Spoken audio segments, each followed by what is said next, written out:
नमस्कार दोस्तों, सुभाष की बात में आपका स्वागत है। दुष्यंत कुमार का एक शेर है कि दाईं दिशा से बाईं दिशा को गरुड़ गया, ये कैसा शगुन हुआ कि बरगद उखड़ गया। दरअसल छत्तीसगढ़ की राजनीति में इधर के दिनों में भूचाल आया हुआ है। भाजपा लगातार इस बात की कवायद कर रही कि उसकी 15 साल की जो सत्ता थी, जो छिन गई, वो वापस आए, और उसने अपने तमाम जो बड़े पदाधिकारी थे उनको बदला, प्रदेश अध्यक्ष को बदला, विधानसभा में जो उनके नेता थे उनको बदला। तो ये सारी चीज़ों को बदलते रहे और वो नई ताकत के साथ लगातार इस बात के लिए लगे हुए हैं कि नवंबर में होने वाले विधानसभा में वो अपनी पार्टी को जिताएं। इस बीच में भूपेश बघेल भेंट मुलाकात के जरिए या तीज त्यौहार के जरिए या बहुत सारे ऐसे उपक्रम जो कभी लोग सोच नहीं सकते, उन उपक्रमों के जरिए वो छत्तीसगढ़ में वो सब रच रहे हैं जो कि एक जन नेता रच सकता है। और दरअसल हमको लगता है कि जो काम नरेंद्र मोदी कर रहे हैं, कल ही हमने देखा कि नरेंद्र मोदी जी ने जो मन की बात है उसका 100वां एपिसोड उन्होंने पूरे देश में राजभवन के माध्यम से पीआईबी ने कार्यक्रम रखा और लोगों ने सुना और मोदी जी ने उसको भी सेलिब्रेट किया। तो मोदी जी ने इस देश के बहुत सारे नेताओं को सिखाया कि आप किसी भी अवसर को किस तरह एक बड़े उत्सव में तब्दील कर सकते हैं। और उन्होंने रेडियो जैसा जो एक प्रकार से आकाशवाणी जो बहुत हाशिए में जा रही थी, कमर्शियल जो एफएम रेडियो की तुलना में, उसको उन्होंने प्रमुखता से ला दिया और वो दूरदर्शन पे भी उनकी बात जाती है।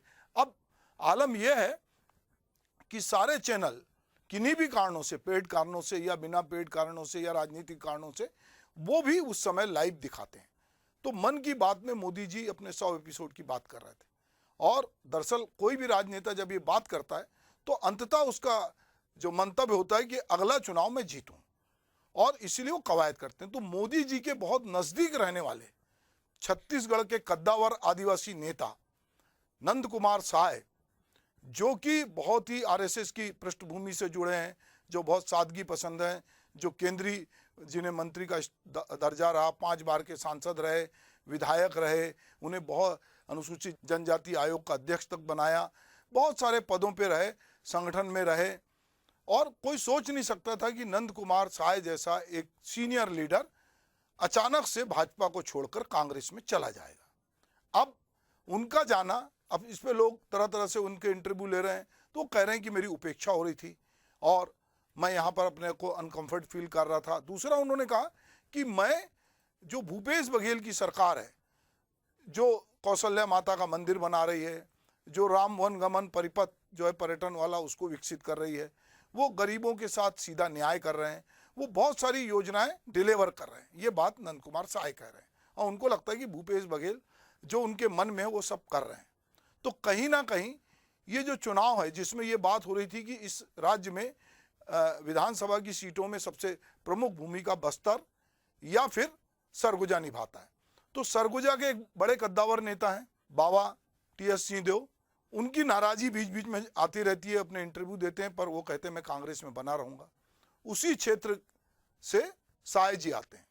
अब चूंकि इस राज्य की जो राजनीति है वो आदिवासी जो बाहुल क्षेत्र हैं उन पे बहुत कुछ निर्भर करती है, तो कहीं ना कहीं भूपेश बघेल ने अपने प्रयासों से जिस तरह नंद कुमार साय को कांग्रेस में प्रवेश दिलाया, ये एक कहना चाहिए कि ऐसा दांव है जो बीजेपी सोच नहीं सकती थी। इसलिए बीजेपी ने अपने बाकी नेताओं को भेजा कि वो नंद कुमार साय को मना लें, पर नंद कुमार साय नहीं माने। ये बात सब जानते हैं कि कांग्रेस में आरएसएस का आदमी आता है या भाजपा का आदमी आता है तो कितना सर्वाइव करेगा, क्या उसको प्रतिष्ठा मिलेगी, पर और बीजेपी के लोगों ने कहा है कि हमारे यहाँ उनके मान सम्मान में कोई कमी नहीं थी और वो हमारे लिए सम्मानी है। भूपेश बघेल कहते हैं कि ये एक आदिवासी नेतृत्व को हमने आगे लाया है और हम आदिवासियों के साथ हैं, और नंद कुमार साय भी उनकी बात में बात मिलाते हैं। तो हम देख रहे हैं कि अभी छत्तीसगढ़ की राजनीति में, और जैसे ही ये छत्तीसगढ़ में हुआ तो मध्य प्रदेश में कमलनाथ जी ने एक स्टेटमेंट दे दिया कि अभी देखिए आगे आगे होता है क्या, और उन्होंने कहा कि कैलाश जोशी के जो बेटे हैं दीपक जोशी, वो भी कांग्रेस में आ सकते हैं, जिसका कि भाजपा ने खंडन किया।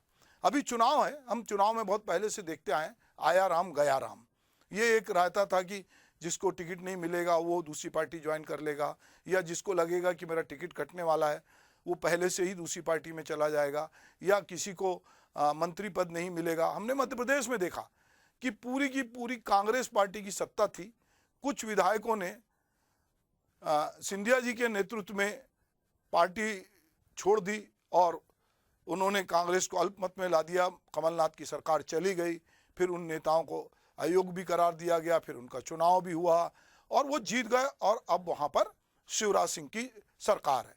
तो हम देख रहे हैं कि राजनीति में ये कोई नई बात नहीं है। अभी चुनाव जैसे जैसे नज़दीक आएंगे तो भाजपा भी कह रही कि कांग्रेस के बहुत सारे नेता हमारे संपर्क में हैं और वो भी भाजपा ज्वाइन कर सकते हैं।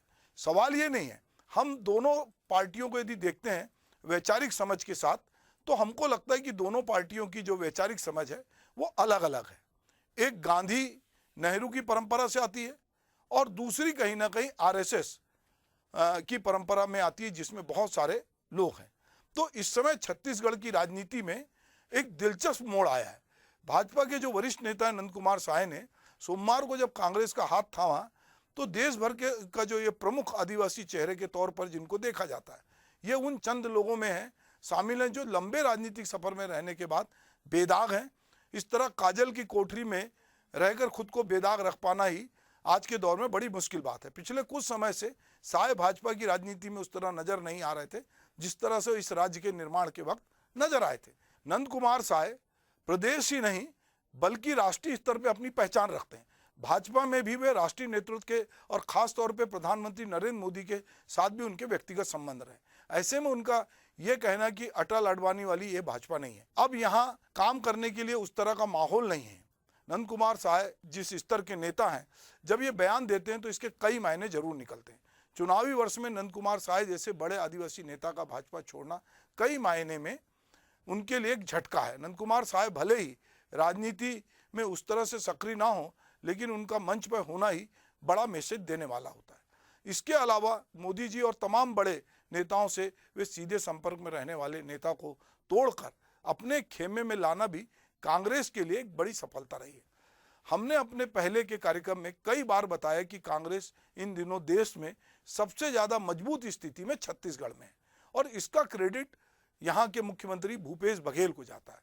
आज साय जैसे वरिष्ठ नेता ये कहते नहीं थक रहे हैं कि भूपेश बघेल की सरकार के बेहतर काम से वे प्रभावित हैं।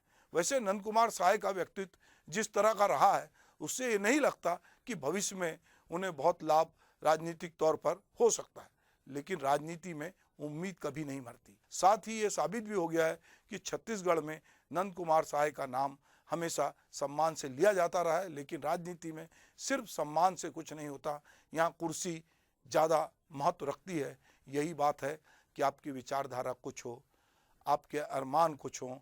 जब आप देखते हैं कि आप धीरे धीरे हाशिए पे जा रहे हैं, आपको कोई पूछ नहीं रहा है और आपको लगता है कि आपके मन की बात जो मोदी बार बार कर रहे हैं वो मन की बात भी नहीं हो रही है, तो ऐसे में नंद कुमार के मन की बात जो है वो लगता है कि कांग्रेस में हो रही है, इसलिए वो कांग्रेस का दामन थामते हैं। अब हम देखते हैं कि छत्तीसगढ़ की राजनीति में जो आदिवासी चेहरा है, बहुत सारे चेहरे हैं, पर उस आदिवासी चेहरे में भाजपा का वो चेहरा जुड़ा है जो कि लंबे अरसे से भाजपा में था।